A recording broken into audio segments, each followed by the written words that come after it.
yoo qabeenya guddaa qabaannes duniyaa irratti dhiifnee deemna yoo taayitaa qabaannes duniyaa irratti dhiifnee deemna wanti nuti duniyaa irratti dhiifannee deemnu kabajaa fi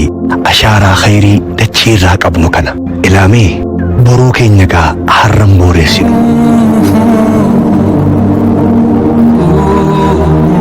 addunyaa kana irratti isa qofa yoo qabaattan waa tokko illee utuu hin qabaanne waa tokko isinitti hin fakkaannetti miira isinitti dhaga'amu kan isinitti godhe obboleessa akhiraa akkanaa yoo qabaattan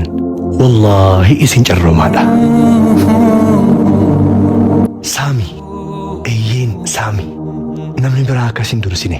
jaalala rabbii keetii hordoffii rasuula keetii galaa akhiraa keetii saami eenyullee si jalaan butu kan kee oluma ta'a akkana.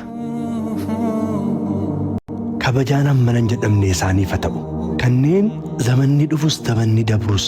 ol jennus gadi jennus qabatama hunda keessatti ijaaba isaanii tikfatanii kabajaa islaamaatiin of haya'anii jiraatanuuf isaan sanaaf kabajaan isaaniif haa ta'u. Kenya lalini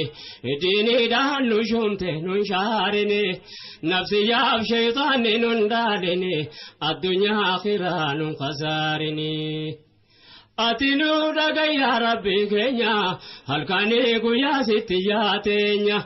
dinin ke oltau dawen kenya inshallah kenya fadliketini Allahu Allah rabbal alamin Allahu Allah rabbal alamin imoti motman ke zalalami siti bakan nu ararami